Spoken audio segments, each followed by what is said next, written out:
चलिए अब हम लोग देखते हैं व्हाट इज प्राइवेट कंस्ट्रक्टर। इसका हम लोग सिंटेक्स भी देखेंगे, ये होता क्या है, एंड हम लोग इसका एक लाइव प्रैक्टिकल भी देखेंगे जिससे जो कॉन्सेप्ट है वो और ज़्यादा क्लियर हो जाएगा।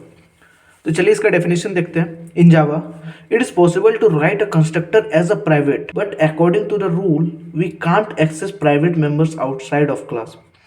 जो जावा में जो बेसिकली ये होता है कि हम लोग जो है कोई कंस्ट्रक्टर जैसे कि हम लोग लिख रहे हैं, ओके, कोई कंस्ट्रक्टर हम लोग लिख रहे हैं उसको हम लोग प्राइवेट लिख सकते हैं। आप लोग के ऊपर डिपेंड कर रहा है कि आप लोग अगर चाहते हैं तो कंस्ट्रक्टर को जो है जावा में प्राइवेट लिख सकते हैं। ये लिखना जो है ये कंस्ट्रक्टर को प्राइवेट लिखना संभव है जावा में।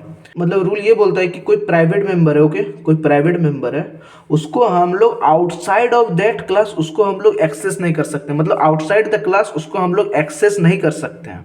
मतलब सीधा सा इसका ये मतलब है कि जावा में पॉसिबल है कोई कंस्ट्रक्टर को हम लोग प्राइवेट लिख सकते हैं, वहां पे जावा में ये पॉसिबल है। लेकिन एक रूल भी हम लोग को याद रखना पड़ेगा, और वो रूल ये है कि अगर कोई भी मेंबर अगर प्राइवेट रहेगा तो उस प्राइवेट मेंबर को हम लोग आउटसाइड द क्लास एक्सेस नहीं कर सकते हैं। मतलब कोई भी मेंबर प्राइवेट रहेगा उस मेंबर को हम लोग एक्सेस आउटसाइड द क्लास नहीं कर सकते हैं। और प्राइवेट हम किसी चीज़ को तब करते हैं जब हम लोग को सिक्योरिटी चाहिए। तो चलिए सिंटेक्स देखते हैं। क्लास, यहाँ पे क्लास नेम, देन प्राइवेट जो कीवर्ड है वो आता है, देन अगेन जो यहाँ पे क्लास नेम है वही सेम क्लास नेम आता है। यहाँ पे क्लास नेम से पहले अगर प्राइवेट आ जा रहा है तो यही होता है प्राइवेट कंस्ट्रक्टर, यही होता है प्राइवेट कंस्ट्रक्टर। यहाँ पे हम लोग कुछ ब्लॉक ऑफ कोड लिखते हैं, हम लोग वो कोड लिखते हैं जो कि प्राइवेट मेंबर हो, जिसको कि हम लोग एक्सेस नहीं कर सकते हैं, जिसको हम लोग आउटसाइड ऑफ क्लास एक्सेस नहीं कर सकते हैं। हम लोग कोई भी चीज़ प्राइवेट क्यों रखते हैं, ताकि उसको हमारे अलावा कोई एक्सेस नहीं कर सके। मतलब हमारे अलावा उसका जो एक्सेसिबिलिटी है वो किसी और के पास ना हो, बस हमारे ही पास हो। तो यहाँ पे भी वही सेम कॉन्सेप्ट है। जो प्राइवेट कंस्ट्रक्टर के अंदर जो प्राइवेट मेंबर्स होते हैं उसको जो आउटसाइड क्लास है वो एक्सेस नहीं कर सकता है। तो सेम प्रोग्रामिंग लैंग्वेज में जो क्लास है वो नहीं चाहता है कि उसका जो कंस्ट्रक्टर के अंदर जो मेंबर्स है उसको कोई अदर एक्सेस करे। इस क्लास का ऑब्जेक्ट कोई अदर क्लास बनाए, इसके ऑब्जेक्ट से कोई अदर क्लास बनाए एंड इसके बाकी जो मेंबर्स है उसको एक्सेस करे, ये नहीं चाहता है। ये जो डिनाइड करके रखता है जो प्राइवेट कंस्ट्रक्टर है इसको, तो ये जब प्राइवेट बना देता है अपने कंस्ट्रक्टर को तो कोई भी जो अदर क्लास होता है इसके ऑब्जेक्ट को क्रिएट नहीं कर पाएगा। मतलब यहाँ पे जो है कोई ऑब्जेक्ट, न्यू ऑब्जेक्ट जो है कोई क्रिएट नहीं कर पाएगा। अगर आपको प्राइवेटली और भी बहुत सारे काम करने हैं तो आप स्टैटिक मेथड का यूज करके कर सकती हो, क्योंकि जो स्टैटिक मेथड प्लस जो प्राइवेट कंस्ट्रक्टर होता है वो और ज्यादा सिक्योरिटी प्रोवाइड करता है। तो इस वजह से कोई और जो है, कोई अदर क्लास जो है इस डेटा को एक्सेस नहीं कर सकता है। तो चलिए प्रोग्राम में देखते हैं, जो कॉन्सेप्ट है वो और ज्यादा क्लियर हो जाएगा। इस क्लास के अंदर हम लोग एक कंस्ट्रक्टर क्रिएट करना है, ओके। तो ये जो कंस्ट्रक्टर है ये डिफॉल्ट कंस्ट्रक्टर है।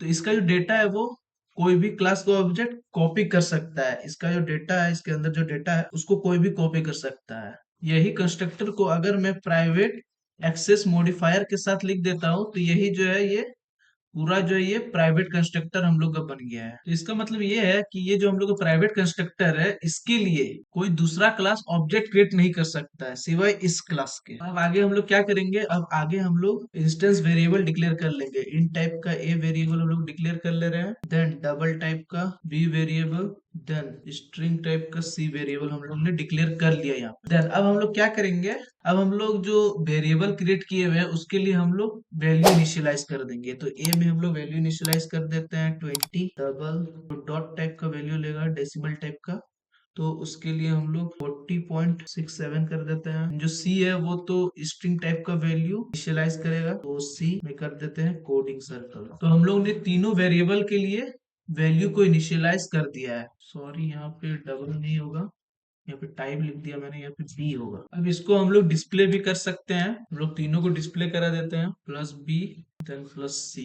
हम लोग ने जो तीनों वेरिएबल का जो वैल्यू हम लोग ने इनिशियलाइज किया था उसको हम लोग डिस्प्ले करा लेंगे। तो अब हम लोग ऑब्जेक्ट क्रिएट करेंगे। तो ऑब्जेक्ट हम लोग यही क्लास के अंदर क्रिएट करेंगे। जैसे कि हम लोग ने पहले देखा था, हम लोग ने दूसरा क्लास क्रिएट कर रहे थे एंड उसके अंदर फिर से हम लोग ऑब्जेक्ट क्रिएट कर रहे थे, लेकिन हम लोग को जो प्राइवेट कंस्ट्रक्टर है वो उसी के अंदर हम लोग को ऑब्जेक्ट क्रिएट करना होगा। तो मेन मेथड लिख लेते हैं, देन ए आर, लोग ऑब्जेक्ट का नाम दे दे रहे हैं R, then new keyword, then A. Code तो हम लोग का रेडी हो गया, तो चलिए अब हम लोग रन करके देखते हैं। तो देख सकते हैं कोड जो हम लोग को सक्सेसफुली रन हो चुका है, आउटपुट हम लोग का आ चुका है। तो अब हम लोग क्या करेंगे, अब वो तो होगा नहीं, लेकिन हम लोग फिर भी ट्राई करते हैं कि ये जो हम लोग ऑब्जेक्ट क्रिएट किए हैं इस क्लास का, इसी के अंदर अब हम लोग दूसरे क्लास के अंदर सेम ऑब्जेक्ट हम लोग क्रिएट करेंगे। तो इसको हम लोग यहाँ से देन एक न्यू ऑब्जेक्ट जो हम लोग क्रिएट कर ले रहे हैं, न्यू क्लास क्रिएट कर ले रहे हैं, क्लास बी देन हम लोग सेम पास करवा दे रहे हैं। तो हम लोग यहाँ पे एरर भी आ गया है, the constructor A is not visible. तो अब हम लोग क्या करेंगे, अब जो हम लोग है ये जो हम लोग ये किए हैं, जो सेव किए हुए हैं, उसको हम लोग चेंज कर लेंगे, क्योंकि इसको हम लोग बी नाम से सेव करेंगे। वो इसलिए क्योंकि जो मेन मेथड है वो बी क्लास के अंदर है। तो चलिए अब इसको हम लोग रन करते हैं।